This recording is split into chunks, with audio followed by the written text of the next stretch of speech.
In this episode, Martin Scorsese finally takes home a Best Director Oscar for The Departed. But is it his best work? Stay tuned.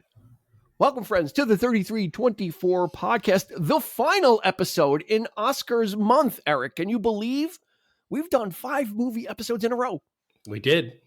All of them Best Picture Oscar winners. See, I got it right on the last episode. Best Picture Oscar winners. You couldn't have picked a better choice for St. Patty's Week in this film. There we go. Right there. There you go. So you kind of planned it out right. Did The Quiet Man win Best Picture? I don't know about that, but I'm just saying. Well, that would be the most stars aligned, I guess, for this week. Yes, stars aligned for 5 weeks in May. So we were 5 Thursdays in May. So we were able to bring you 5 Best Picture Oscar winning films. And we are going to end it in chronological order with The Departed from 2006. Welcome aboard our guests.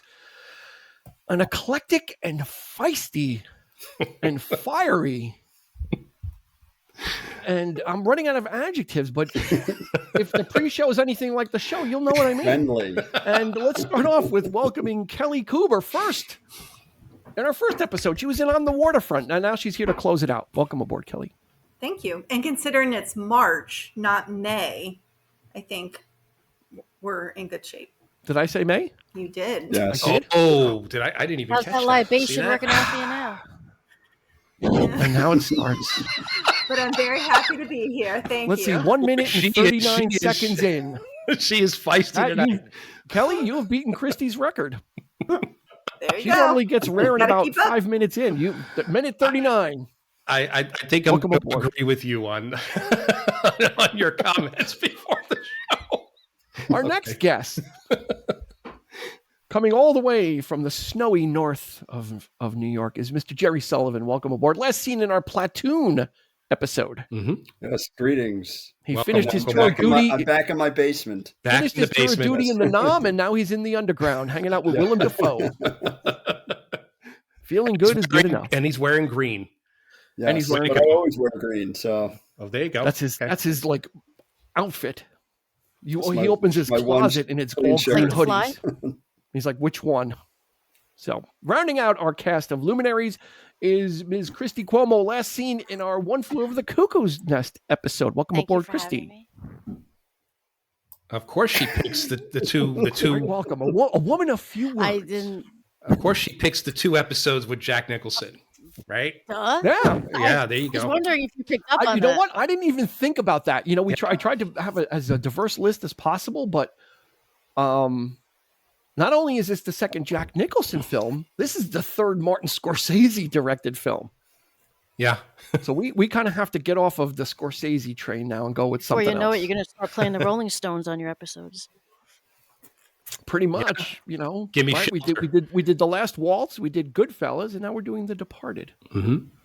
But this one is very unique in the Martin Scorsese canon of film. So let's get the stats going. Released in September of 2006, directed by Martin Scorsese, written by William Monahan, a $90 million budget.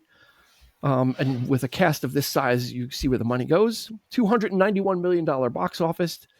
Nominated for 5 Oscars, and it won 4. That's not bad. That's an 80% success rate on your nomination tally. It won for Best Picture, which is why we're talking about it. It won for Best Director. Finally, he got one. It won for editing. I got no idea why it won for editing. And it won for Best Adapted Screenplay. Okay. it was And the circle, the Wow. circle edits in it. Oh, that won no, it there's for- more. The to get into telescope the, you know. edits is what you're going with, Jim? Yes, Yeah, no, there's look, a lot. There's okay. a lot more than that. The I'm Oscar- the does anybody- non-cinema person here, so there's circle edits. Circle to edits. me. circle vignettes. It's the Vignettes. iris, the closing Yes, of it's the closing iris. of the iris, or There we go. vignetting. Yeah. Circular. Does anybody know the Oscar that it did not win? Wahlberg. Won 4. Yeah. Animation. Nominated for Best Mark- Supporting Mark Actor. Wahlberg. Yep. Yeah, Yep. Best Supporting Actor was nominated, and he did not win. Who was he up against? You know? Not sure if that was. Although What's he is one of 2 actors in the film that is an authentic Bostonian. Yeah. So he the should have only won. the only 2 accents you actually. Well, no, Morton Sheen. I'll give Morton Sheen. Who was Wahlberg up against that year? Do you know? Can you look it up quick? Don't know offhand. Yeah. Because actually, I think his best performance. I love him in this movie. Oh, so do I. Yeah, it's great. For Mark Wahlberg. Marky Mark. And the Funky Bunch. I'm the guy that does his job. You must be the other guy. Yeah. Yeah. Oh, he's you know what? Let's kind of get right to it. I'm sure all of us probably saw this in the theater. It's recent enough. We don't need to go through the prehistory of that. Actually, I didn't. All right. Well, did you Jerry, what is your history with The Departed? I have no idea. I just remember having seen it. I know it wasn't the theater. Okay. So I guess it had to have either been on cable or something. But I remember liking it, and then I saw it a couple times, like over the years. Uh-huh. And I just remember it being confusing as hell the very first time I saw it, and wondering what the hell happens at the end of it. Mm-hmm. And then as I've watched it, and I've watched it a few times in the last 2 weeks, to finally now be able to follow along and understand it. So I like it even more at this point. Oh yeah. Well, if you feel that way about The Departed, you should watch the first Mission Impossible movie, which I did watch over the summer for the first time. And I don't get you remember guessing much of that about what either. happened at the end. No. The rest of us saw it in the theater. Yes. Well, Kelly didn't see it. You didn't see it in the theater, did you? No, Kelly didn't see it in the theater. I saw it after it was released. Physical media. She saw it on Blu-ray or DVD. Physical media. Yeah. At the time. And the rest of us. I remember you really liking it, and I was like, okay. Yeah, I saw it with Kevin, our friend Kevin, Kelly's best friend, Kat, her husband. I saw it with him. Cool. Yeah. So.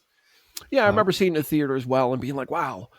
Full disclosure, watching it now, I had a very difficult time finishing it.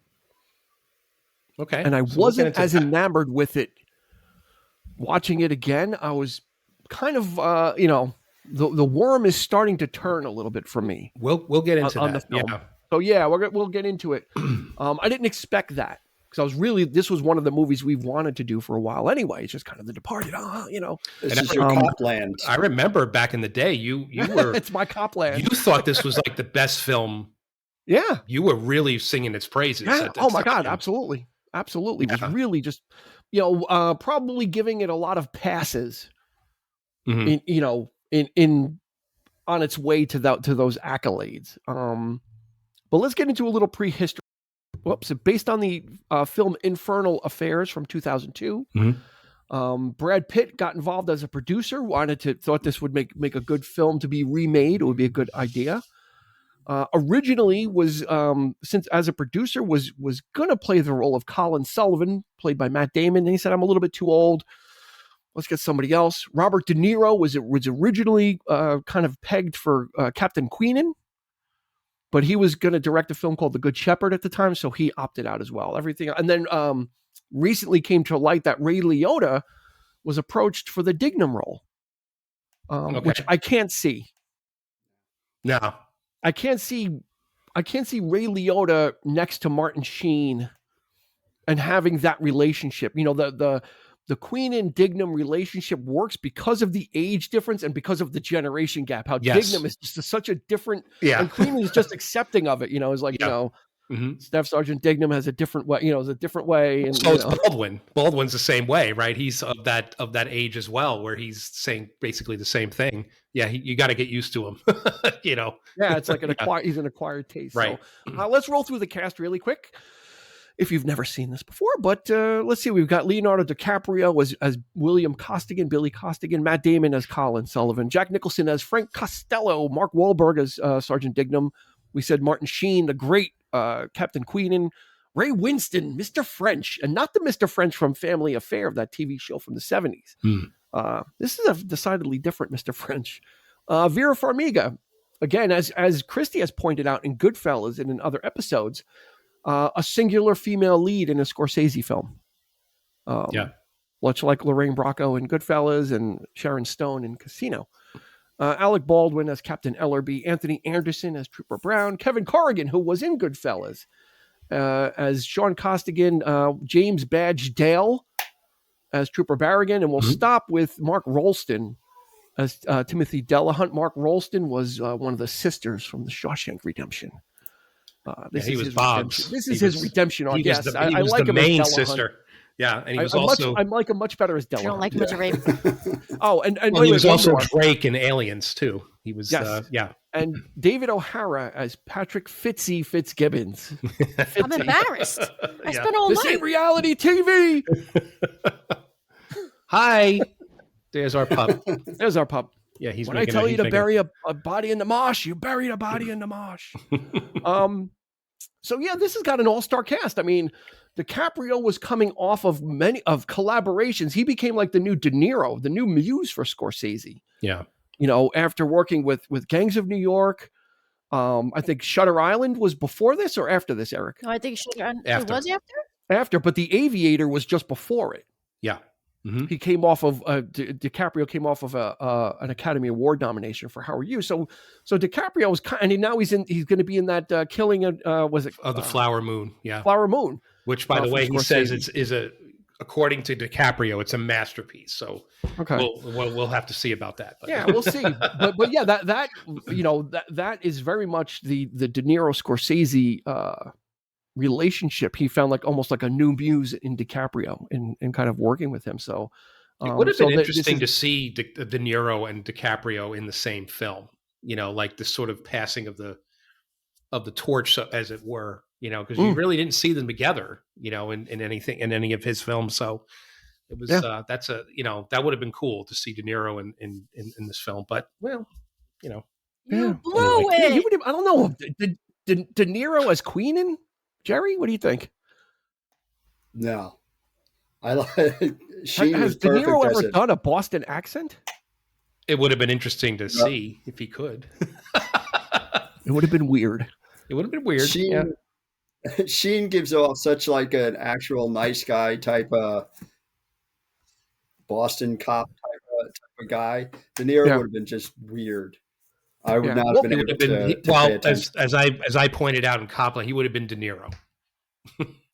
He would have given it that. I don't think he probably wouldn't have changed all that much, and probably would have taken you right out of it, I think. I don't think he would have done Maybe. a Boston accent because, again, other than Damon, Wahlberg, and Sheen, did anyone really consistently have a Boston accent? I mean, that's one of my even DiCaprio. What about Nicholson? No, he when he says and I love Nicholson, but it comes out when he says the mosh, and when he says the mafia. Like he doesn't. He Another county heard from. It comes and goes. It comes and It's it goes. inconsistent. It's very inconsistent. But Vera Farmiga too. So is DiCaprio. The only people who are consistent is Wahlberg and Damon because they're from there. And then Sheen, because he's played authentic. Kennedy so often, it's second nature to him. Jared. Yeah, and he's from Ohio, Martin Sheen. So he hails from there. But like you say, he had but I'm saying he has got the experience.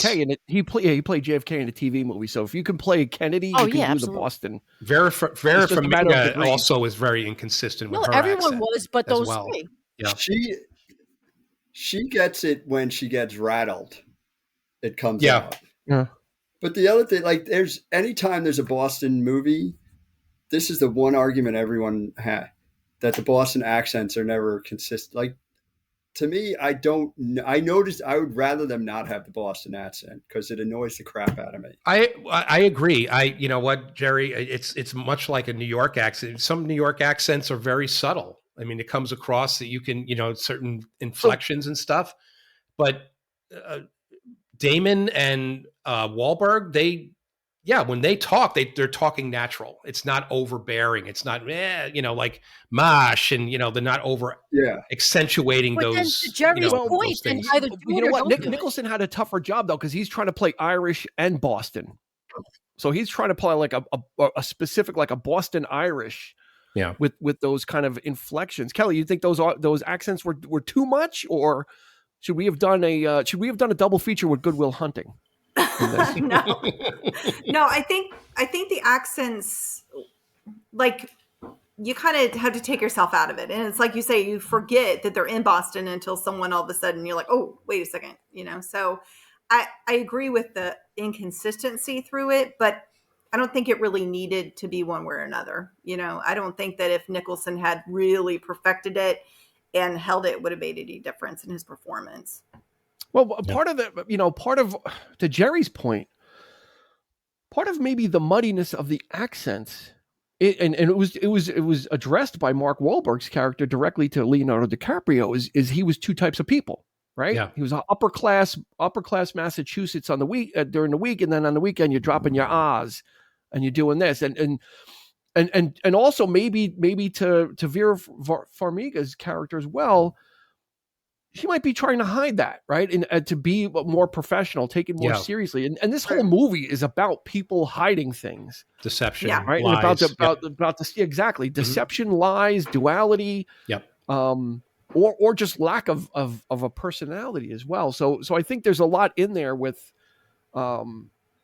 DiCaprio. Yeah, you it was already kind of explained, so you kind of understand it. But then I think, to Jerry's point, I think you can kind of take that leap that everybody in this movie is kind of either hiding something or trying to be something other than what they are. Yeah. Which really is the whole crux of this film. It's just, Eric nailed it. It's deception. Mm-hmm.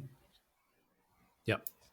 I have a few, comments to make. I want to make some points about, because I do own, thanks to the good folks at Criterion, Infernal Affairs. And I'd watched that today. And I just want to make some comments about the original Asian film, and how remarkably similar it is. I mean, basically it's a trilogy, first of all. Okay. So it's like, you're basically telling all the action points of The Departed are spot on. They are exactly the same as depicted in the Infernal Affairs. The second movie of the trilogy is the first half of The Departed. It is like getting to know the characters. It's all those beats about them going through the academy and getting to know Nicholson getting to know Matt Damon and all that stuff. It happens in the second film. And then by the third movie, it's something a little bit, of both. I found it really interesting that when I watched it, the movie didn't feel like The Departed at all in terms of its style. It felt like Heat. Mm-hmm. It was like Heat. It was more very sprawling. It was sprawling, smooth. Epic. It was cool. It was that. It was very. It was not overly stylized, but it had that coolness about it. The characters weren't really. This wasn't like the on edge, like anxiety ridden, like third act of Goodfellas as The Departed is like the entire movie is that cocaine infused. You're when you watch this movie, you are like, it's hard to get through sometimes if you're not in the right frame of mind, because you're so anxiety ridden by it. But the original film just plays it out really coolly and very stylized and very smooth. And I was very taken with that point of view of the film. In some ways, it's actually better than The Departed.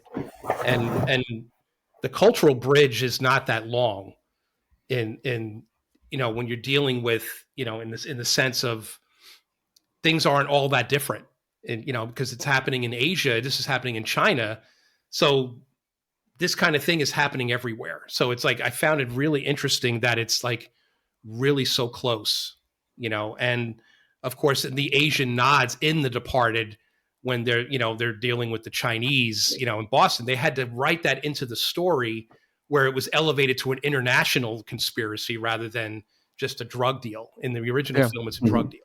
It's just straight up, and they're dealing with people from Thailand coming in and dealing cocaine. Here, it's microprocessors, and you're dealing with the FBI's involved in this whole big, it's a much bigger thing.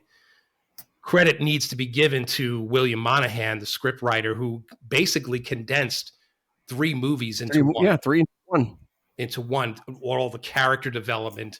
So that's, that, if anything, I give him the absolute biggest praise for this film, is William Monahan, as far as him and Scorsese working so close together in that sense. Kelly has something to say.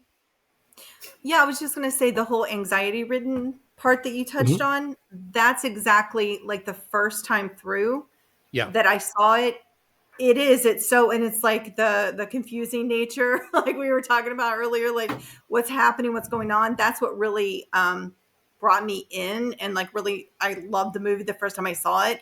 But to Dean's point, that's where I kind of lost it in my subsequent viewings, was because you Yeah. don't have that heightened anxiety the second and the third time, because you kind of know what to expect. I think Christy. DiCaprio actually came out and said for his character that he played it like someone, and I forgot what word he used exactly, but not paranoid, but anxiety driven. Like his character is always like this nervousness to him, and he does, like, it's almost like he's on drugs without being on drugs. And that's why you get that feel. That was, I think, a choice of his. I never saw the original film, but Leo, the character was on drugs in this film, though. well, he was popping pills, popping but pills. I mean, Yeah.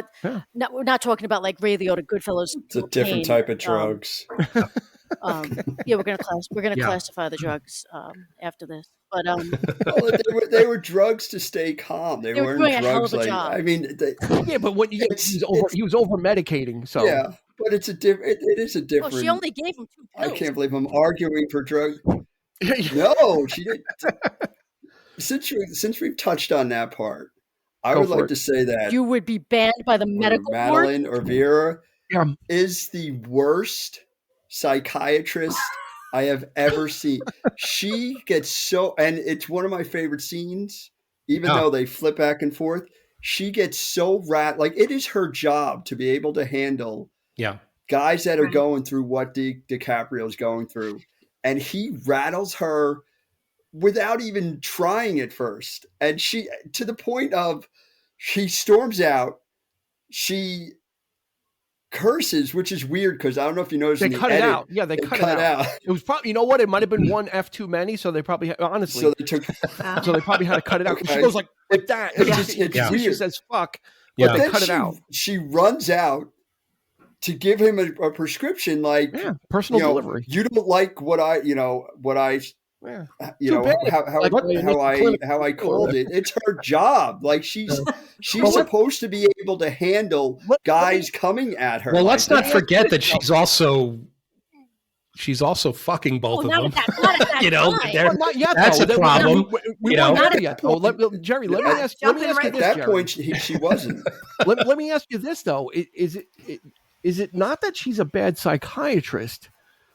Is it that Leonardo DiCaprio's character is so, because they said in the beginning, like, you're an astronaut. You're not a cop. You're way smarter than this. And is it because he is so good? He is just so smart and so like good at being able to manipulate that she might not be a bad psychiatrist. No, she's awful. He's just able to really really go in. So you're going down the road of. I'm asking. I'm just asking. A Hannibal Lecter. Asking for a friend. No, like someone that's so smart, manipulative that they can play anyone that comes up again. To me, that makes you a bad side. You are not in that position. Okay. Well, because he wasn't even really trying to manipulate her. It turned more into an argument, and she just quit. Slammed the thing, and he called her out on it, and then she gives him the for trivia purposes. So the woman that she shadowed for studying the film, actually, when reading the script and seeing it, she said to her, "You did everything wrong." Like the real you did everything. That's the way it was written. Well, here's something, Christy, that I think you'll totally appreciate is the fact that in the original film, they condensed her character into one character. There were 3 women in Infernal Affairs. There was Matt Damon who was shacking up. He had a girlfriend, that the whole thing with him moving in, that was a different woman. The DiCaprio part was he was seeing a court-appointed therapist, but he had been seeing her. Now, he had been undercover for 10 years in the original film. Here, we don't really know. A year, right? This was like a year, maybe year and a half. This guy was already like past what DiCaprio is going through in his anxiety. He's just numb at this point in the original film. He's just so like cool and he's actually falling in love with his therapist in the original film. So there's that. And he has an ex-wife with a kid. So there's that whole business with her getting pregnant and the kid being, now it's it's pretty much confirmed at this point that it's his kid. With Vera Farmiga's is actually carrying his kid. Because they're kind of tying in all three female characters into one with her. So, that's just a little. So they're going to take some liberties with it and kind of, and that again, it's tightening up that Now, in the Go ahead, Jerry. Yep. In the original, which I didn't see, is it the same thing where, like in DiCaprio's character, he's completely like he doesn't exist. They created everything, which is another. Everything that's a pretty rough thing to be trying to be. All of that is exactly the same. Yeah. Yep. And the fact that like Jack Nicholson's character in the original is also not as prominent he's one of 3 mob bosses that he's been trying to take down while he's been undercover for 10 years. So for The Departed, Nicholson's part got much bigger because Nicholson, and if you've ever watched Matt Damon, of course he's Nicholson. Matt Damon, if you ever watch him explain how Nicholson like told him how he writes his scenes, it's hysterical and you should YouTube it immediately. But Nicholson's part was really small and they made it bigger. I mean, originally Scorsese wanted Pacino, and then Pacino turned it down. He got Nicholson, but Nicholson made that part big. That part was not big. Pacino with a Boston Irish accent? Oh, what the? So it would have originally been more just the 2 cops. That would have been more the story. Damon versus I just think Nicholson's character was a smaller part, and Nicholson just started writing his own line. And once you have him on board, you seriously, may as well use if you have not seen Matt Damon tell the story of Nicholson, explaining how the scene where he I think Dean, you saw it, where he shoots the where in the beginning where he shot the girl on the beach, and then he goes on with Ray Winston. Oh yeah, how she landed funny. Hysterical. Yeah. You have to YouTube it.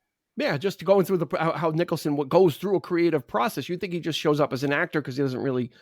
He has directed. He's not known for directing, but you think he's just a person that shows up. But he's got creative input and he's got ideas. I think Kelly said it, or that when Kelly watched the film, there was this tension. Normally, these kind of films are it's enough tension when it's about one person that's undercover, like an undercover cop. Not only do we have an undercover cop, but then you've got a cop that's also on the other side. It's kind of both outsides meeting in the middle. Mm-hmm. Eric, how do you think Scorsese handles that tension? Because that's a lot even for him. Normally with Goodfellas is kind of centered around Henry Hill. Most of his movies are usually centered around one character and kind of building up to it. Casino it's about Ace Rothstein and everything that swirls around him. And there's actually a lot of stuff that he has to manage. And this is where I'm going to get to. Was this? Do you think this was an overreach for him? It might have been his best film. Right? We agree on that? Well, let me just ask all of you right now. Do you think that this should have been the movie that he deserved, that he won his first Oscar for? Kelly? I don't. No. Jerry? I honestly will step back. I am not that deep into to be able to answer. Okay. I'll say yes because I love the movie. All right. Christy? Okay. I love the movie. Yeah, no, this was definitely a career. I mean, I in my notes I wrote, was this a career award? Because the Oscars are given out at certain points in people's career. Yeah. The Revenant as a career. Well, at that point, he had already made The Aviator. He had made Gangs in New York. He made all these epic films. He made because he had already had a massive filmography behind him, though. And at some point, he may not. Has he been nominated since? No, I don't think so. No. So you may, like at some point it happens. Just like everyone's saying, the Oscars just occurred when we're doing this. They're saying Jamie Lee Curtis, like she should not have won for her role. She wasn't in it that much. It was a career award. So this is kind of the similar thing where this is not his best picture, but it's probably as close as he's going to get. Yeah. I felt it was a gratuitous award. I think most definitely. It's his turn. He's been passed over so many times. I felt that way when I first saw it. I said, this is not the movie he should have won for. So imagine, because I thought, to your point, Dean, to answer your question, yes, I think there's a lot of things in this movie that he was overdoing. Everything from camera shots to like just overemphasizing. Like I never understood that scene where Wahlberg and Baldwin are giving the briefing. What's up with those those dramatic pans to the side, back and forth? Like, he's just giving a briefing. There's no tension in that scene. Unnecessary. The irises unnecessary. Keep the tension up, though. That's the thing. Yeah, I think the emphasis was to keep you on edge the entire time, maybe in the entire film. But the impression I got with this movie with Scorsese was it was a lot of he was paying tribute to a lot of different filmmakers or styles. When you get the telescope type shot, he does it twice, and to show the opening on Damon and the closing in on Damon, and he to Hitchcock, the shower scene is almost shot for shot. It's almost like he which might be why it's almost a little choppy, where he took different styles from probably different directors he has respected and admired, and was like, I'm gonna make a chopped salad here, right? But is that too much for one film? It is. I think it is. Yeah. There was also that weird thing at the very end when they had the final shootout. He was doing still frames. Mm-hmm.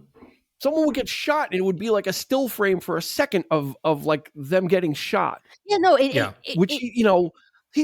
that. He's done that before. He's done it in Casino, but this time he did it like a lot in one scene. And he did it when like Queen gets thrown out of the building too. Like when they grabbed him, like, come here, it's almost like he's pulling out like every trick he has. Well, again, to kind of homage to all these different people. The thing I will say about this film is when I saw it for the first time, and it still gets me every time. And if you haven't seen the movie, I'm sorry, you should have seen it. Martin Sheen getting thrown off the roof and landing, and then when DiCaprio gets shot, you don't see it coming. Like, I don't care. Like, really good, well played. Those are probably the best things he did. Well, that scene with Sheen is great because he knows what's coming. He kind of gets his gun unholstered. He's kind of nervous. He lights a cigarette, and then the doors open, right? And Fitz, he's like, "Where's your boy?" And he's like, "Oh, he's up in college, up in Temple or whatever." Any mug's got a light. Yeah, he's really trying to play, which is weird because he opens up a cigarette lighter. Yeah, it's just kind of like So you're not ready for such a nice, sympathetic character. To meet such a gruesome end, but that was, to me, that was classic Scorsese there. Mm-hmm. Like that type of thing. Even the image of him falling, like that was kind of very, very Scorsese. It was very like I could imagine being DiCaprio and because all of a sudden the thing just in front of you and you get sprayed with blood, Yeah, and it's And then Figgsy's like, we were excessive with that cop. In the bars, you think?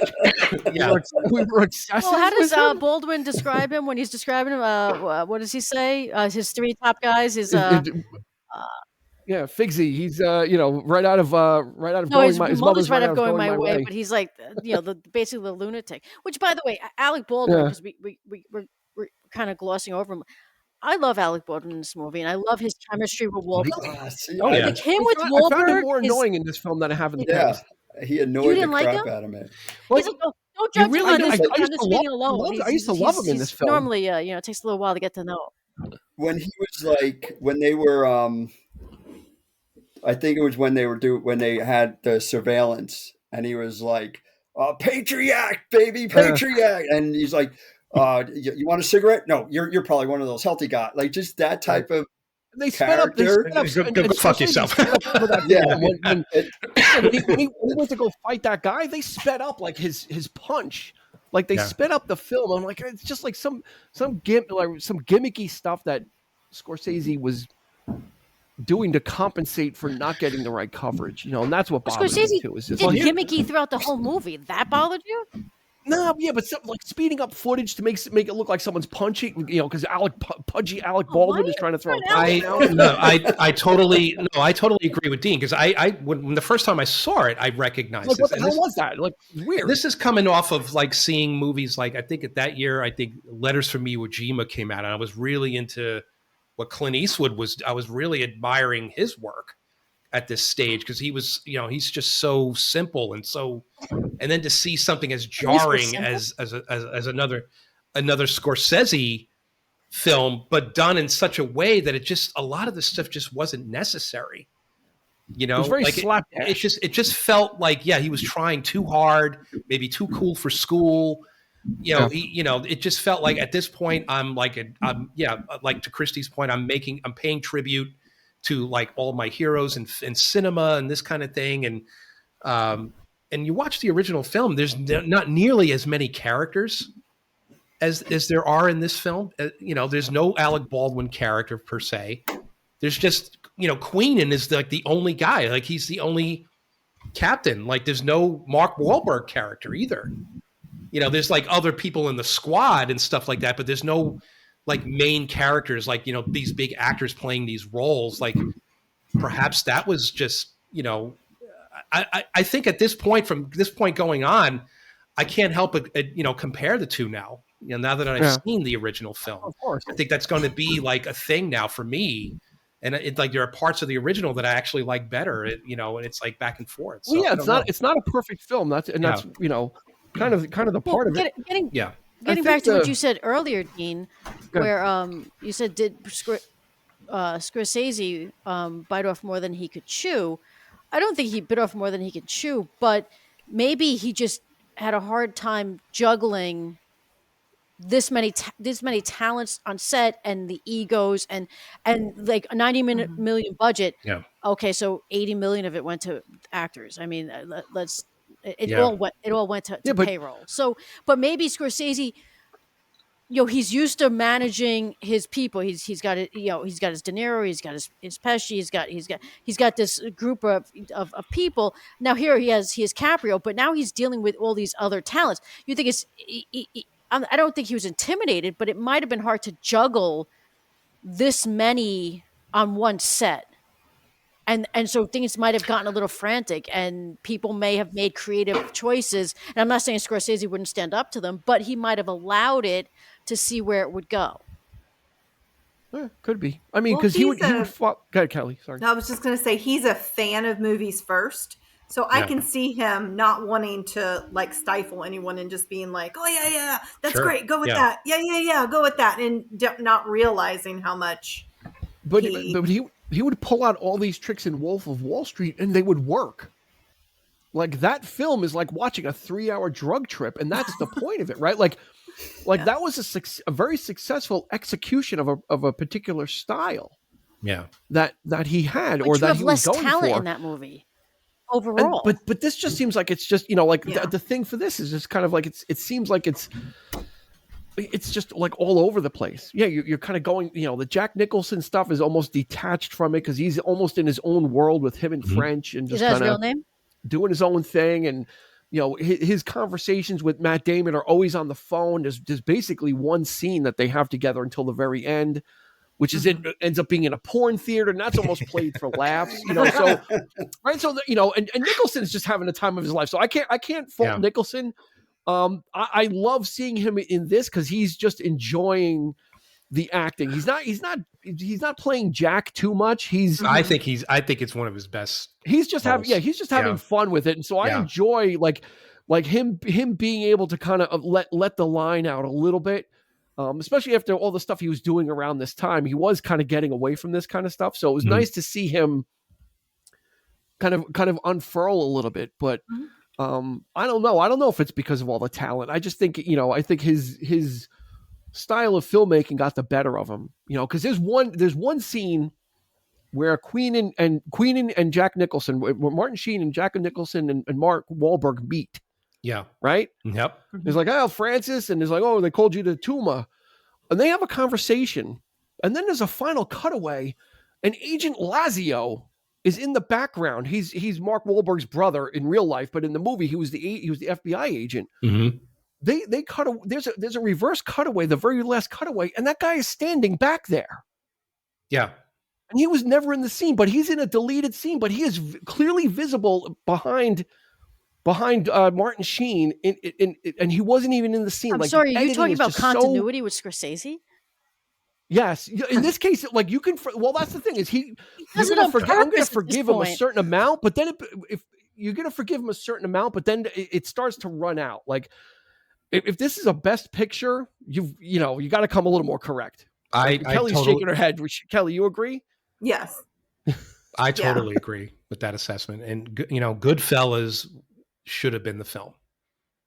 That I'm going to say Not Goodfellas for its continuity on that one either, or editing, but no, but yes, but that's a little less egregious. But for the film, yeah, you have to admit. I mean, he's made some. He's made a masterpiece in every decade. It seems like Taxi Driver in the '70s. You had Raging Bull in the '80s. Goodfellas in the '90s. You had now this. Is this on that level? I don't know. I think it's a great film, but it's like, again, it's like, there's just too many.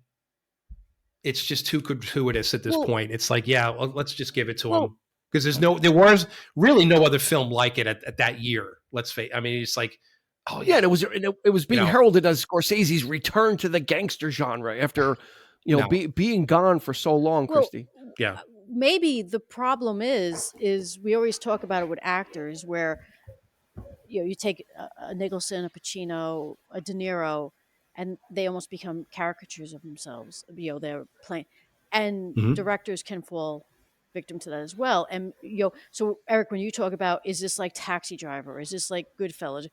When they're taking their filmmaking, not that they're not taking it seriously later on, but they can kind of coast a little bit more later on because, and maybe this film, and I love this film, so I'm not speaking poorly of it, but maybe this film was almost that of him being like how Pacino is, how we've come to know Pacino. And, I can knock this one out because it's a gangster film. Much here. Like I'm gonna exactly, and maybe that's what we're talking about here. He knows the recipe already, so he just. But the question is, does he come back from that? Like, it's always like you look at someone like Pacino or De Niro or Nicholson. Like, do they eventually come back and to?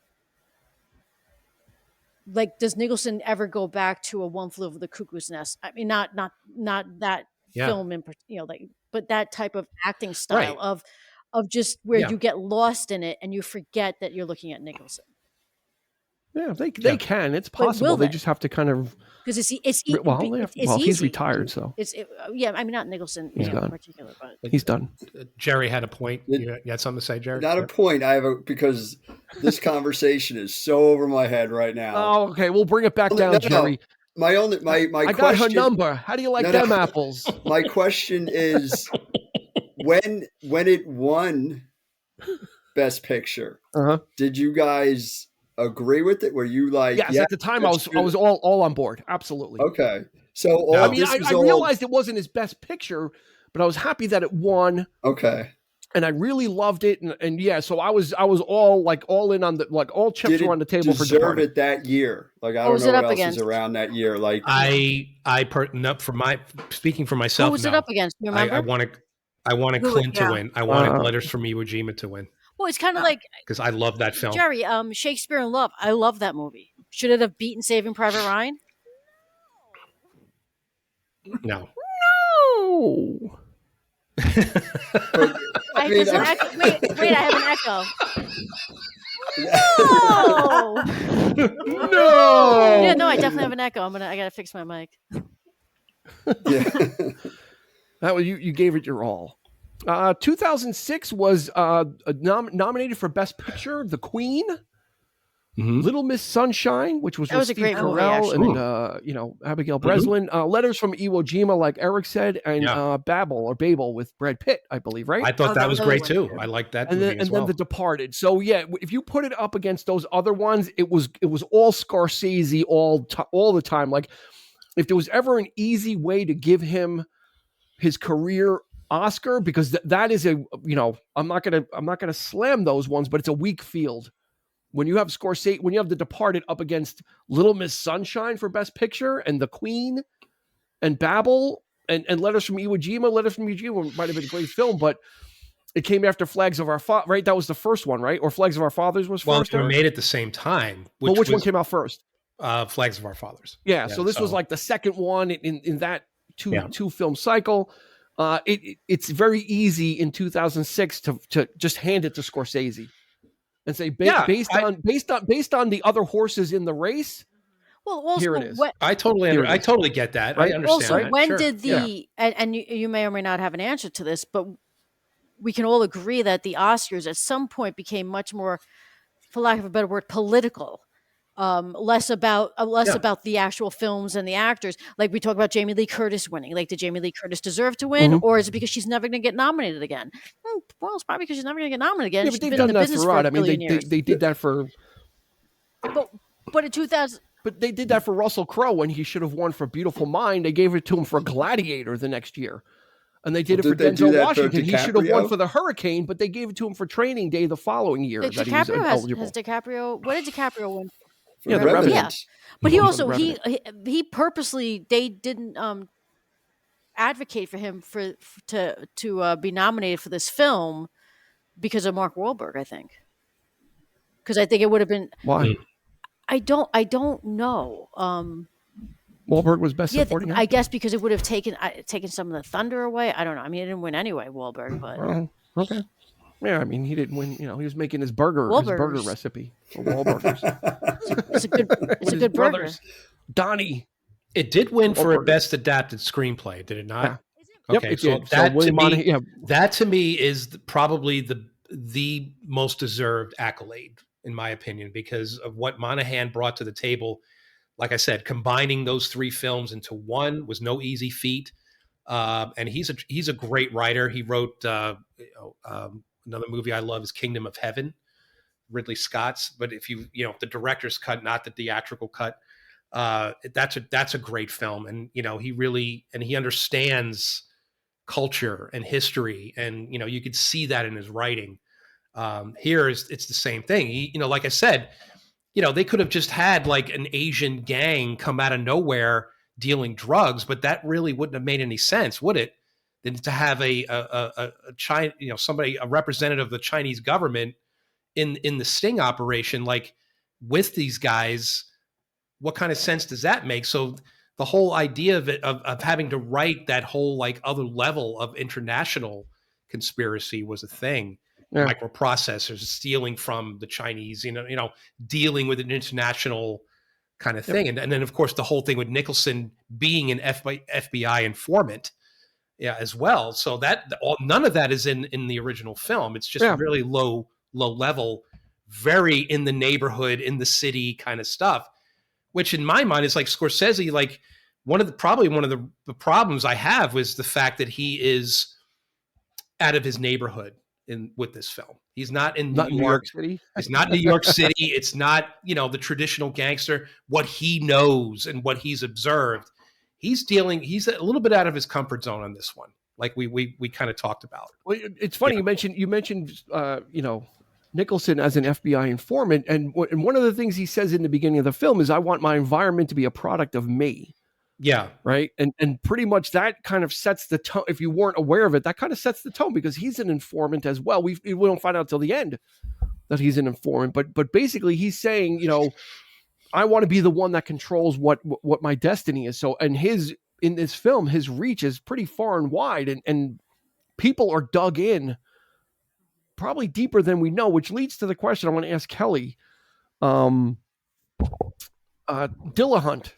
the guy that got shot, when after Queenan got killed and he got shot.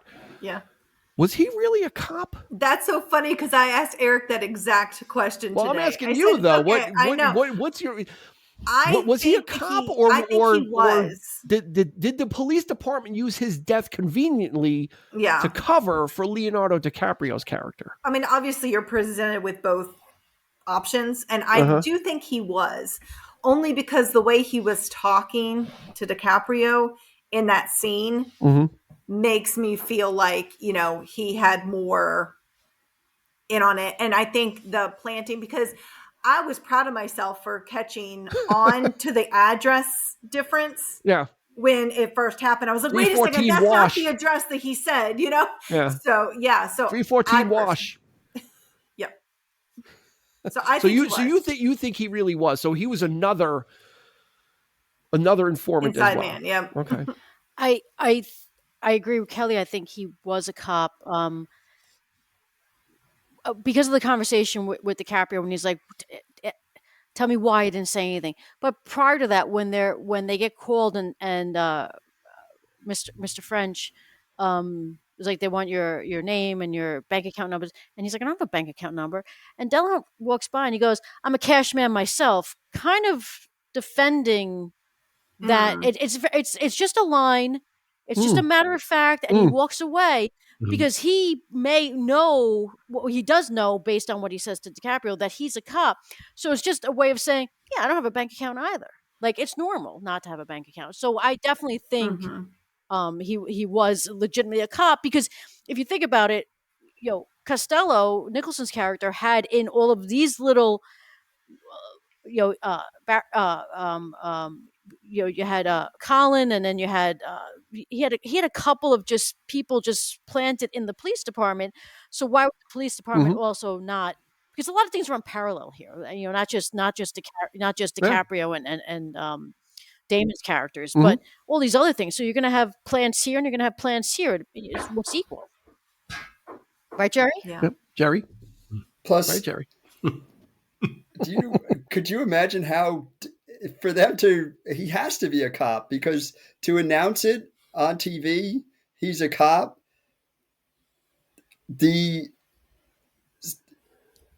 Someone like other cops would have to know who he is as a cop.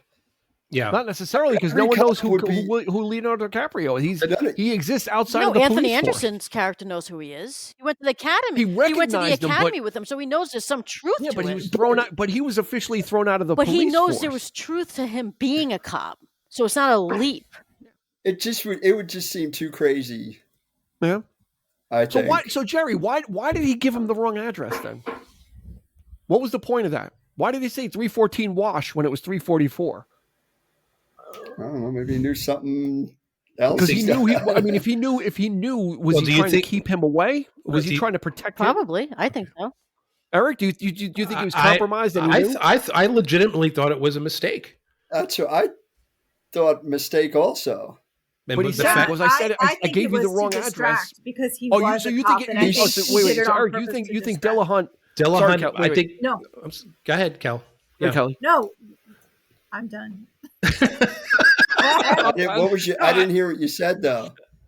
I'm saying because he was a cop that he gave the wrong address to distract from him being, because he was so inside, he was so close to Nicholson. I think he was starting to worry he would be found out.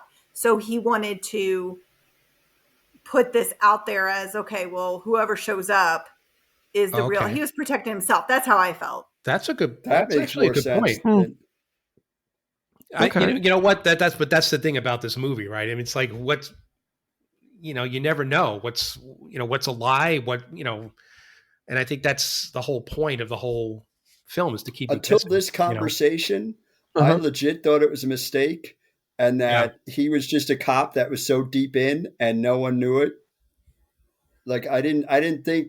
But then he said, I gave you the wrong address, so he realized it, and then he said, but you showed up at the right one. Yeah.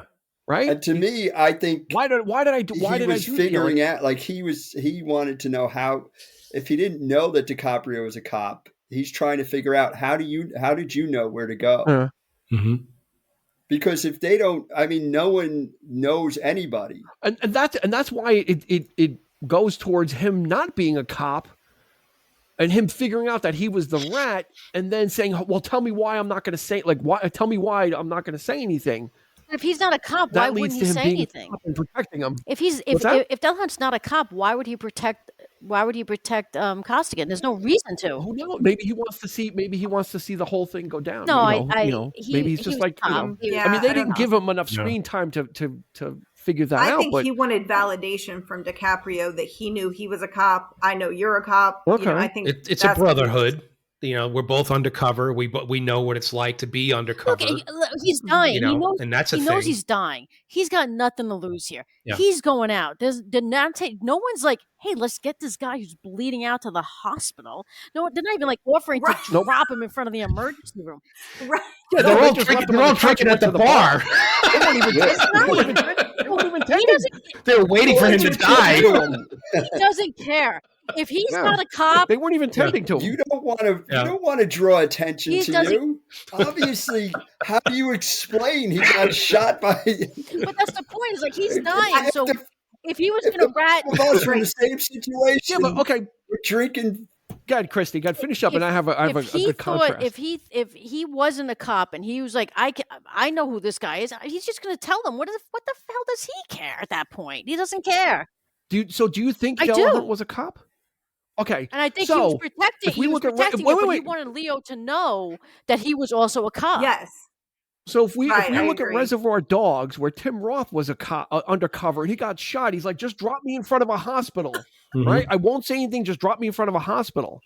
Mhm. So he's gonna die. So Delahunt's gonna die for that. I think he had a I'm digging way down. Go ahead. deep. No, go for it. He had a family that he was protecting. He wasn't in the same situation as DiCaprio where he was Okay. totally fancy Well, free. that's fine. Yeah. He was. That's how Plus- I took it. He was All right. protecting other He people. got shot direct in the chest. He knows he's not going to live. Why get dragged to a It's him- hospital? And Why could try? Because- Okay, Jerry, I'll keep that in mind next time when you take one to There's a lot- I mean, if when you he take one to the shot gut. I'll be you- like, hey, listen, it's good. You know, he's fine. there's He knows there he's a comes goner. point. Yeah. So why make a Wow. bigger issue out of it all? Jerry's attitude is don't bother. To me, I think it speaks to the whole level of being undercover. The whole character of Delahunt represents him being. I think he's been in it longer.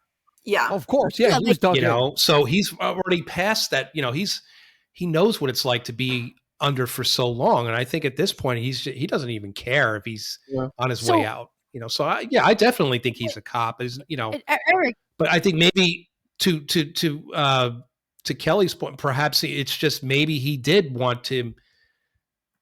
We don't want this guy to follow and to do the same things that we're doing. Even Jack Nicholson at a certain extent is trying to say go back to school. Like you're too smart for this. You don't need to be in this business. And I think Delahunt it's kind of the same thing where he's protecting him in that sense or something. Christy, well, go ahead. yeah, like Delahunt. If you think about it, when we go back to the beginning of the movie, he's the number 3. He's the muscle. Like they make it very clear. So Right. how long has he been undercover? So he's in so deep. He's in so long, and we have no clue. It's kind of like Barragan. Like when we find out that he's one of Costello's boys, also, we're like, what? Yeah. Like who can you trust in anything? I mean, for all I know, they're going to tell me Alec Baldwin's also part of Costello's group. So yeah, again. I think Delahunt was definitely he was Yes. in deep, and it's just like anything else. I look at Donnie Brasco. Sometimes you get in so deep and you're in so long that you become what you're. Yeah, you don't know what You no longer have a sense right. of reality. You can't tell. You can't tell the difference. Exactly. So And- there could have been a That's lot right, of things yeah. happening here. But when he's on his deathbed, because we don't need to take him to the hospital, Jerry. When he's on his deathbed, Yeah, I stand by that. Jerry Sullivan medical when theory. You're shot. That's it. Hey, I always say if I'm Nice found knowing in you. the woods running, just That's roll me different. off the side. I'm just That's going to step different. over you. I'm going I to roll always you. told Oh, Christy and when we ran, No, just put me to the It's not what side you if I said. go You down. said you just can't be the slowest one if a mountain lion's coming, and you were faster There we go. than That's me, true. so- Exactly. And the way Scorsese drove this home about who's a rat and who's not is by having a rat walk across a fake- railing a at fake the rat. very end shot. Again, That just was a little It's a fake cheesy. rat. again, just Yeah. the cheesy. There you go. Just again, a little excessive. We really haven't really talked too much about the film, but I want to give some meaning about the actual plot. But I want to give some. I think we should probably talk. For me, I almost think that the side characters are more interesting. Mhm. Matt Damon's character as Colin is actually very vacant. He is actually devoid of personality. He is only who he is interacting with. he adjusts his personality based on who he's acting with. He really doesn't have much of a personality. You don't really get to know him at all. When he feels like, and there's this whole latent, is it latent homosexuality? Is it impotence? We don't know what his deal is, that he can't, in the beginning, he's saying all these gay slurs in the beginning. So it almost sets it up like, well, is he closeted? Is that him overcompensating? And then there's obviously potency issues, and she's holding the banana again. It's not very subtle. It's not very subtle, right? He's not very subtle. She also, with some when of she these says cues, that this is his penis, she's like this, like. Yeah. Oh yeah, just like that. Yeah. So not very subtle, but his character is always reactive. Like when him and Madeline go out for dessert, he waits for her reaction to the dessert, and then he's like, I don't know whether to shoot it. It's all this bravado. Mm-hmm. It's always a reaction to someone else, and you never get a feeling for what he actually is. I think that's intentional. Whereas DiCaprio's, I think that's intentional. Yeah, no, I think you're 100% right, but it's intentional because his character he has no aim. Like he straddles two worlds. Like he doesn't know where he's belongs. A wuss. Well, so does Leonardo DiCaprio's character, but his character is searching for value and searching for meaning in his life, right? He realizes that this isn't it, and that Queenan was right. Queenan said, in 5 years you can be anything you want, but you're not going to be a cop. Yeah. Like you could be anything. I mean, he's not very likable in this film. I mean, Matt Damon, Matt Damon. He's I think especially at the end, the power gets to him. It goes to his head. Even Nicholson, to a certain extent, I think loses that respect in him as well, because he kind of took him under his wing. And you see how he reacts to DiCaprio, because DiCaprio is honest. He's straightforward. I think, and to a certain extent, I think Nicholson even knew that DiCaprio might have been a cop all along, and just accepted him in the group anyway. Because he didn't give a crap. I mean, he was an FBI informant, so you've come to find out. But anyway, Matt Damon, the way he's depicted in this. He's just, there's nothing that he does in this movie to me that I feel anything for. Like I have no sense of like, I don't feel sorry for him. Yeah. I don't, he's just a scumbag, the whole thing. Yeah. It's just not, right from beginning to end. It's just, Christy, you had something to say. Just on that point. I think it's a testament to Matt Damon, because, and there's probably a handful of actors we can say where he's usually so likable. You can watch this movie and hate him, but then you can watch Good Will Hunting or the Martian or something and like root for him. And it's kind of like you take someone like James Woods. James Woods is always a scumbag, right? He's just, and he does it so well, but.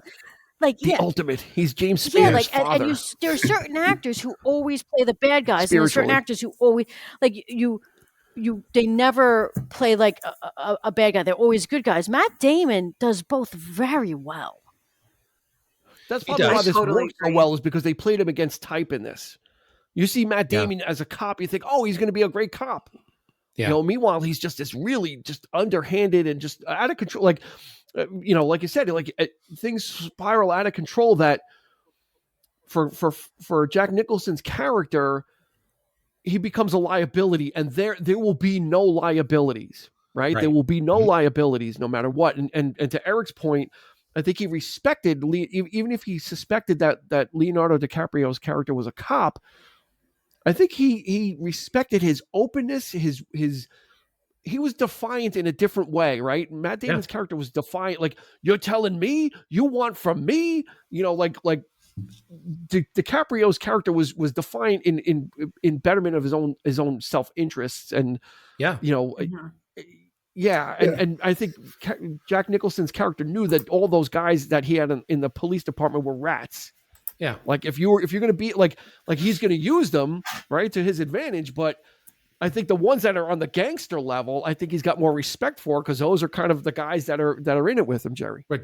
Yeah. Well, when he calls that, when Damon is telling him, I need, and Nicholson goes back at him, Yep.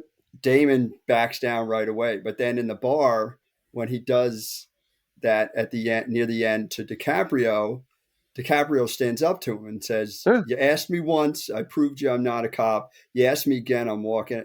So right there, he sees that Damon is just, to quote Eric, he's a scumbag. Only out for himself. Whereas, absolutely, yeah, DiCaprio is still kind of trying to play by the rule. He's whatever rules he's true, but at least he's sticking to who he is. I mean, even when he tells, his uncle, when my mom dies, we're done. He has a road he's following, and that's it. And Damon is getting off any exit he can that will save his own butt. Yeah. And it's like, to be honest, you can see, Nicholson kind of, you find a respect in that.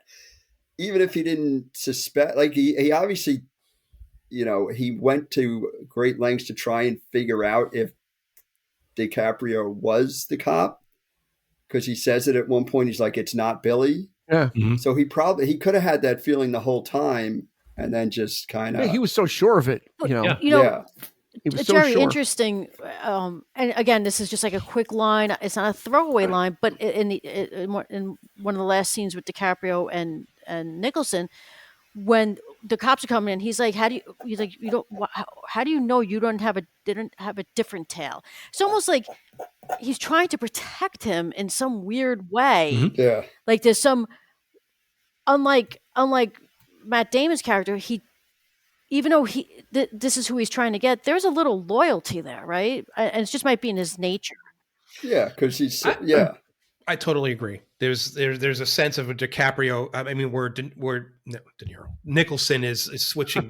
He's going from one, took him under his wing, but he didn't actually prove himself to be worthy in that sense. Whereas DiCaprio totally is. Even though he may be a cop, he's like, he doesn't care. It's like, oh, this is the guy. This is the kid that I really feel should be like my son, in the sense, like he's go back to school. Like he sees these things in him. Like, this is in the middle of the movie. He's like telling him to go back to school. He's like, oh, you're a jerk for not going back. That's, big mistake or whatever. He's just, and because I want to be just like you. And he's like, no, I don't want this for you. Why would he say that to him? Like, if he didn't genuinely feel that for him, whereas Damon, it's like, he's just using him at this point, So Kelly. There's some scenes before that I'm still trying to figure out. What was DiCaprio really like unhinged, and why he was like picking fights when he first came over to, when he was taken into the cranberry juice scene? Yeah, cranberry juice, and like in the convenience store when he throws the guys through. Was that an anger thing, or was that something that he wanted a story to get around that he was? I think that's resume building. I agree. Resume building. Yeah, that's resume building. Story. Because that's why Nicholson comes up to him and with the whole guys for the Providence Town and stuff like that. Yeah. Mm-hmm. And Eric, to your point, let's not forget Nicholson's an FBI informant. So if he suspects DiCaprio. Like, he knows that Damon is a cop. He's playing both sides. But he's kind of unsure about DiCaprio. So DiCaprio's kind of like him, right? In some regard. Because no one, or he thinks no one knows that he's an FBI informant. So there might be, in a weird sense, some underlying respect there as well. Not just because DiCaprio, kind of, like Jerry said, stands up to him. Is like, I could be you, but I don't want to be you. He said, I could. In the beginning, he says to younger Sullivan, do you do good in school? And the kid says yes. And then he says, so did I. That's a paradox. A paradox. He doesn't tell him stick to school. I mean, granted, it's a completely different time of life, but he's like, I'm going to use this kid. Whereas something about DiCaprio, he sees it and he's like, you shouldn't be wasting your time here. You should be in school. Yeah. You know, he like sees two different, like he sees that the kid, you know, in the very beginning, he can manipulate him, but Well, DiCaprio's you know what, It's not almost going to it's be almost like manipulated. DiCaprio is too good at being undercover, too good at being angry, too good at being the thug. That it's like he, you know, in a sense, like Nicholson sees past that. He's like, this Yeah. is, well, here's what I you wrote know, down. You make Eric there. There it is. I wrote this down because that whole conversation starts with DiCaprio's father. yeah, Right? He goes, he never wanted money, and you can't do anything with a guy like that. right, Right? Mhm. But he left him alone. And what I wrote down is part of it because his father was not able to be corrupted. Like, okay, you know, he's like, you know, you can't do anything with this guy. Like, I couldn't, you know, he didn't want money, he didn't want anything. But he didn't think he was better. He was still a baggage handler at the airport. You know, his brother Jackie was a mobster connected with him. So he's almost like, you know, your father wasn't involved in this, and I couldn't, you know, you can't do anything with a guy like that. It's kind of like, Yeah. what do you do? What are Like, you doing why? here? What Yeah. are you doing with this? Well, the Like, most because your interesting father doesn't part have of the it- same pedigree. Like, is not the same pedigree. an interesting part of that conversation is that he says he kept his own counsel, meaning that, you know, this was a guy of great respect, right? I mean, he was probably striving to be as big, as important as Nicholson, whereas, and which is why he, you know, he says, I liked his uncle better because he was easier to deal with. He was easier to Mhm. control. Yeah. He was easier to, Or was it because he was Oh. a gangster? He was right, you know, he was corrupted, exactly, you know? right, Yeah. exactly. A little So, of you know, both. DiCaprio says when Yeah. they're when Nicholson's taking the ring off of the hand, you know, do you know who Lennon is? It's a great scene. Give me a tuba, And I'll he's get like, you something know, from I it. really like to get some You money know out of that, John Lennon. out of that tuba. So he makes it clear he's more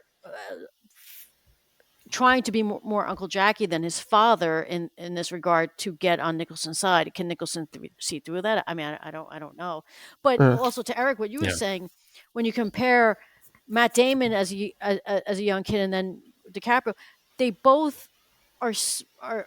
We get the impression they're both smart because when Nicholson quotes Joyce, what Damon picks up on as a kid, and then Hawthorne. So you kind of, and I think that's where, and maybe he didn't do it as well as you wanted. He started to draw these parallels of these are two smart kids from different areas of Boston, and one's gonna grow up and be a cop and then be corrupt his way, and one's gonna, you know, be a cop and then pretend to be corrupt in his own way. But I thought it was interesting that they both got to quote Yeah. famous authors. In Authors. this. Well, Yeah. they're both on equal footing. It's like a yin yang, perfect yin yang situation where it's like, you know, Yeah. with they're two completely doing the complete opposite of what you expect from, like we said, like Matt Damon, you would expect him to be the good guy because he's always he's genuinely known as a good guy in his films. But you know, that's just an interesting casting decision, but also for the character to have that swarmy kind of like always smiling, you know, it's not genuine. It's none of it is, it's all, you know, it's all a Hi, lie. Darlene. Hi, Damon, Darlene. How you It's doing? all a lie. Yeah. It's just, Damon yeah. looks like a cop, though, Yeah. too. That's why that fits for him. He looks just like what DiCaprio describes when he's in the psychiatrist office. Scumbag air of entitlement. Haircut, Right. air entitlement. And you look at Damon, as much as you watch him in other things and you do root for it, like The Martian's one of my favorite. Yeah. Like I wanted him off that planet the whole time. I was loving that. He was Iron Man. You look at this and you look at him and you're like you said, Dean, okay, he's going to be a good cop. He looks like a cop. He's acting like one. And then as you're watching it, you're like, He's the worst. yeah, this got guy a sucks. co-signer. What a bad person. Yes. I got a co-signer. Kelly, you had something to But say. going Kelly back to Fawns. Dean's point, going back to Dean's point about you can't do anything with him, his dad. Well, guess what? Now he's got his son, and that's the ultimate like gotcha. So he probably, no matter what, wouldn't have like backed off of trying to keep him in the inner circle because he felt like, okay, I finally have an in to, even though he wasn't around, you know, it was like, okay, I finally got the guy couldn't get. Well, no, I kind of don't. thing. Because one. when they're sitting before he humiliates the priest, when he says to him, if your father saw me sitting here with you, he'd get over 10 men and slice my throat, and so would your Uncle Jackie. So Right. and he tells him to go back to school. I don't know. I never got the impression that Nicholson's character feels like he wins by getting Billy, by getting DiCaprio's Well, character. to Kelly's point, he kind of tried. He tried. He said, "Go back to school." Yeah, that's what I'm saying. And Like, he's I "School think is he out." would have. I think He didn't throw I think him he would out. have been happier if but he didn't throw him out. He wasn't going to throw him out, and he wasn't going to turn him away out of respect to his family. But I didn't get that impression. But we have to. I know, Dean, you want to wrap this up. Is it? Well, I do. Usually you're like fucking itching over here. You got to scratch or something. My hands are by my side. I didn't do it. Are we going to talk about the fact that I don't know about any of you, but Well, no, I'm sorry, Chrissy. We don't have time. the first time you. And that'll do it for this episode. Circle swipe. Go ahead, Christy. The first time any of you saw this Closing it up. movie, I did not realize until 15 minutes later when the opening credits started. Yeah. It was not. Oh yeah. I love that. About How that 15 minutes started. Great Yeah. song, And when- and it's just is When Dropkick Murphys amazing. kick in. That's probably one of Shipping the up to best parts of Boston. this entire film. It's just Yeah. Yeah, you're just totally engrossed in the film, and I like that. I that's one of the reasons why I like older films. Because Yeah. there wasn't a ton of credits. It was like who directed it, who Yeah. wrote it, and then at the end, who did the gowns. gowns. Like that was Yeah. like in movies from the 40s, like gowns by this, and it was like one card of credits. So I appreciated in that movie that it just started. Yeah. And then you all of a sudden assume you're that like, the yeah, then all of a credits sudden have it's like the come by. Yeah, you Oh, forgot shit, you didn't yeah, I see forgot anything at the beginning. Yeah, I forgot that they didn't give us anything. So And to have that was so a well big into trick. the 2000s is unique. in Yeah, that itself. was- Because that was one trick Yes, that that worked. was definitely. Yeah. Plus, using the drop That was kick Murphy great. like that, Great that song. like any Boston movie, like that was that perfect. puts you right there. Yeah, you're Yes. you're Mhm. pumped. If you didn't know them, I wasn't aware of them until that song. But that as soon as you hear like a bagpipey accordion type You're like, thing, it's like they have it's to be from Irish Boston. music. And Yeah. and this movie, and then they're playing rugby in what the is this beginning. movie? So it's like, 213? How long is this movie? 2006. Yeah, it's like length? 2 hours and- two and change. change. that's 2.5 Fast hours. paced, goes quick. Nick Leshy, the professor, it does. cannot Yeah. complain about this film. Yeah, I don't know. Like I said, for some reason this time around, I had a problem getting through it. I was kind of like, okay, Yeah, I mean, we gotta What Is were worry that about- because What you were your don't have problems the exactly, Dean? tension anymore? What's that? What Is were your that because you problems don't have the exactly? tension? Wait, got two people. Wait, Jerry, what? Well, I'm yes, he has ADD. I'm Barry. like asking a question. Eric said, "Is it because the tension isn't there anymore? Oh, Like you I know thought you everything said is he going doesn't to have a happen." tension. No, it's Yeah. not Or because it's- the tension is great. It's still there. It's more the filmmaking. It's just really like the more I watch it, it's like just sloppy, But I think and that's I get that. Again for like a movie that is supposed to be a best picture, I'm just expecting just more from the technical aspects. It's like, yeah, Goodfellas has its problems, but this one is it's almost like this stuff is just showing and he doesn't even care. Like the alternate takes that, and you could tell that they're not like with French, like the scene in the beginning, which is a great scene, Kelly, when he's like, yeah, what do you got, your period? The scene when he meets French It's a for the first diuretic. time. French's hair changes like 5 times when they do the cutaways. It was like so many different takes, and it's like come on. Yeah, but to Jerry's point, that's when you're seeing it for the first time. All this stuff is happening so quick, and That you're you don't trying to catch it. keep up. You don't, you Exactly. don't see those. Are we going to talk about Mr. French? First of all, Are we going to? I don't we know. You're didn't, asking. but when Nicholson and The great Ray and Winston. they didn't get along, him and Nicholson, on this film. Really? You would have Yeah, never known. they apparently did not get along that well, which Arnold? is sad because you would never have known that. But Yeah. but I'm telling it to you, so now you do know it. Whatever happened with your wife? But when Arnold? DiCaprio and Nicholson sit down, I think for the first time, and he's like, it's like, you met my friend Mr. French the other day. And honestly, like, I don't like. It almost seems like it was improvised, and he's like, "Is that his real name?" Because Nicholson's reaction is just like, No. That's the question you're asking me. Like, it was just, I mean, that's not talking about Mr. French, but just, that little conversation. But Ray Winston was really good. And I enjoyed him immensely in this he film. was great. Mm-hmm. There are people you hit and people you don't hit. He was consistent with his He's on accent. the border. Don't fucking hit him, and then he hits him. That should be bad, and that should be That's Mags. a guy. Fuck you, He dude. belts the guy. Hey, this guy knocked his teeth out. What are you going to give me shit? At first he's like, it's okay, he's fine. He knocked his teeth out there. Yeah, he's just so like he's just he was such a great foil for Nicholson because he let Nicholson because again it's that yin yang characters. Is Mr. French was so calm, but so dutiful. He would do whatever needed to get done. And those are some of my very favorite scenes is between him and because that's he's seeking counsel from he's his consigliere. He's seeking advice from Ray Winstone, right? Yeah, he's like you're 1 in a million. 1 in 10 million. Yeah. She felt funny.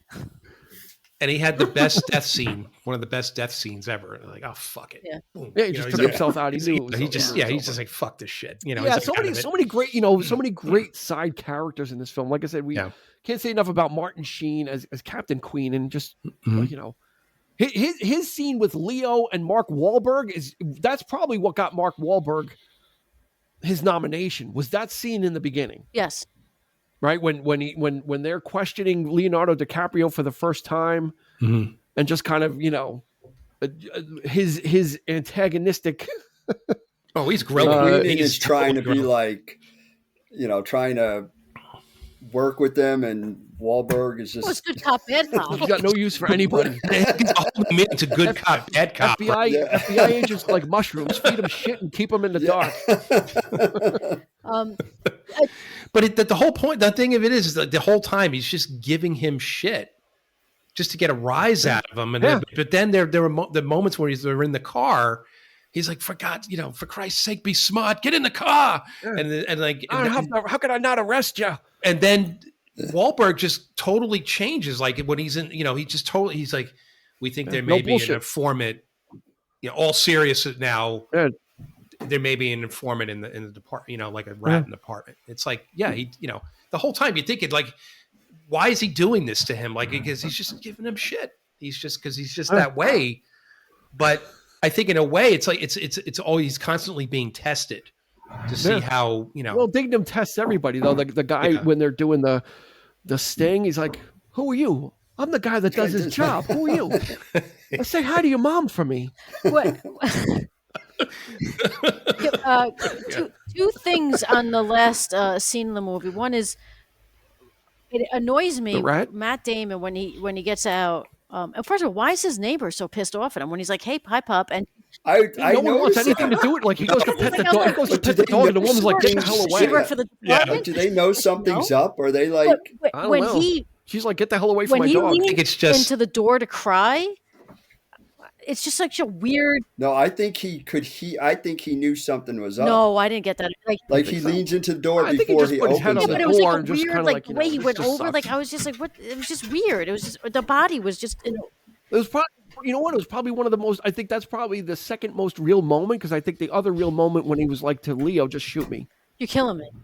Like the elevator was going because he just starts crying. He's like, "There's no way out of this." Is that real, or is he still trying to play him? No, because he didn't know that other guy was a partner, and he saw the elevator going down, and he's like, "Just shoot me now," because that was, I think, probably the most real moment you saw from him. I am killing you. What's that? He's like, "Just kill me," and DiCaprio's like, "I am killing you," which is a great. But he didn't realize that the guy down there was also on his side. And then, or was also. Wahlberg comes into the apartment. He's got his little booties on. He's dressed as a funky bunch, and he shoots him, and then he puts the hat on. Dude, your hair could have fallen. Yes. Well, so he doesn't get recognized. You better walk in with your head covered. Your hair could have you. My hair. No, he wanted him to see. Often I put my hair he wanted to know. He wanted him to see who was killing him. No, that's a poetic. He just put a hat on. He didn't put a mask on. Right, he just had to cover his hair.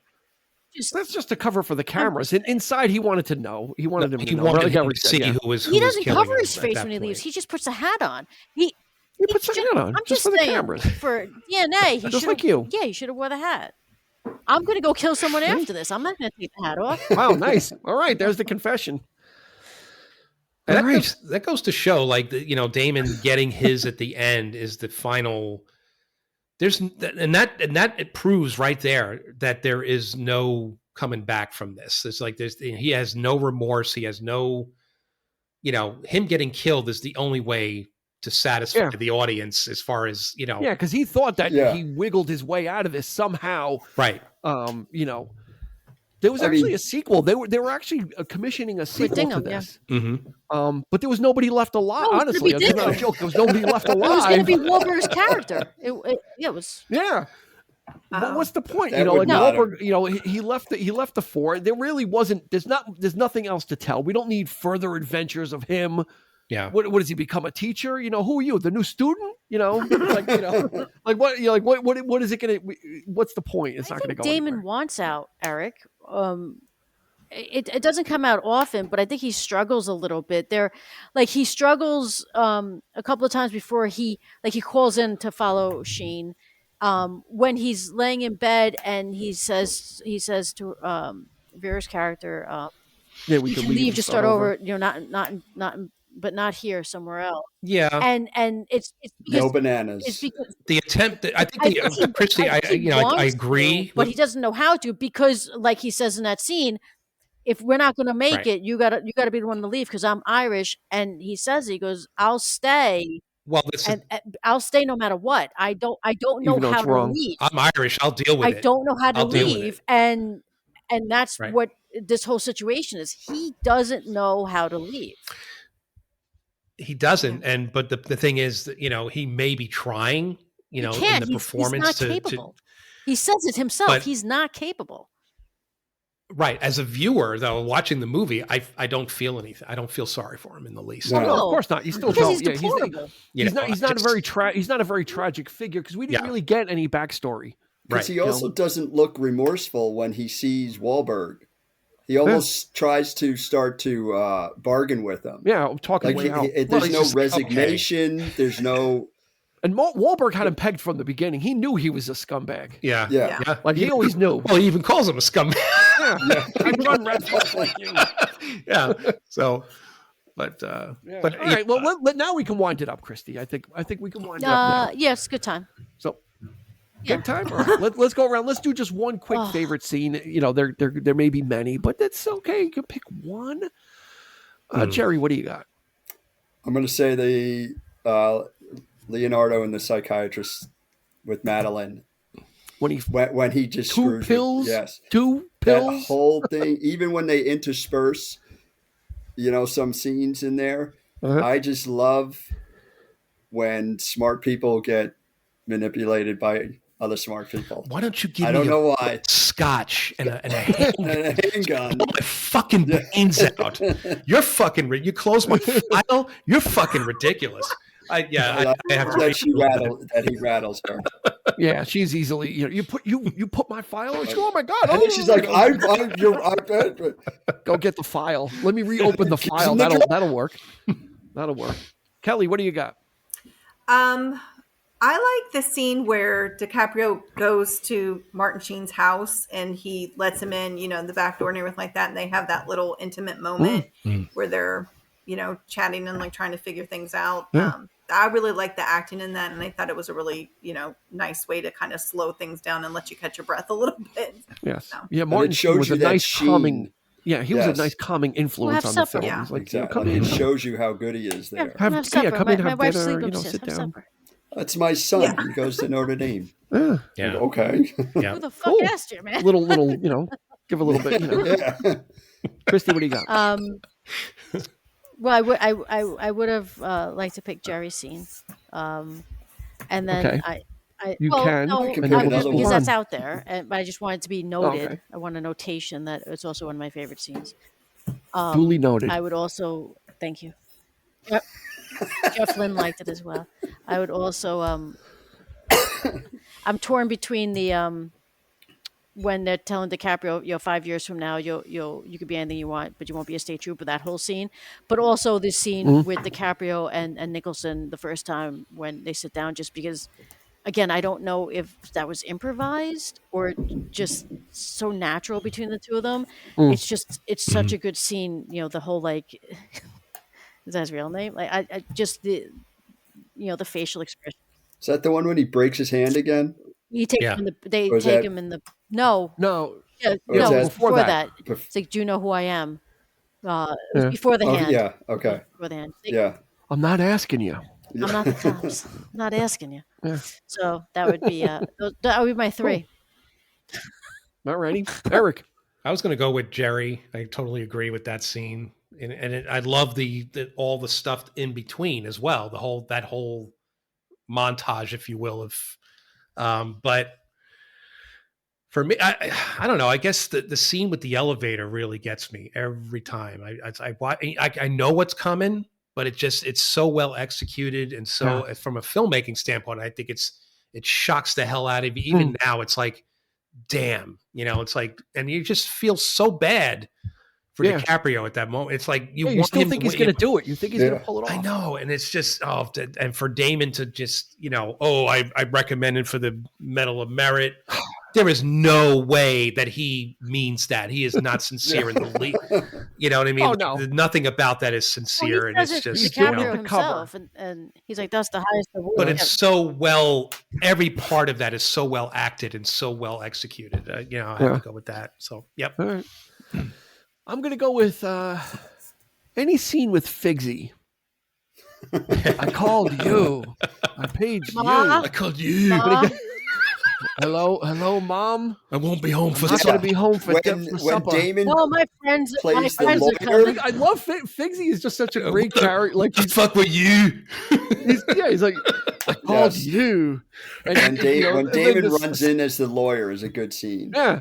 And he plays, and he's just Yeah. Yeah, but looking the at fact him. that the whole And cell the phone, scene with the whole Citi- cell phone in that scene is weird. Citizens. Look how he spelled citizens. Yeah, we should go back to flip phones, because how great is it when you just slam that down if you're They annoyed? overused that sound effect of an opening. They overused that flip phone sound effect. Like, But you don't get that with a regular phone. No, you gotta Okay, so let me ask go you like this, this. guys. I mean, do you is that legit? Do you think that could happen? Like he knows exactly what numbers to dial in his pocket. Yeah, let's go back. Oh, if you mean for can't texting now. text. Complete You Yes. can't bullshit. flip phone I text. do think so. Because there's teenagers that could have No. done that. I Bullshit. bet you that he practiced Well, it. it's That I never bought Absolutely that not. scene. Really? Yeah, I never No, bought it. when he got it in Yeah, his because pocket, Leonardo had to look down just to do a when dollar he's in his- sign. No. That's He how was like looking scummy. down to do a dollar sign.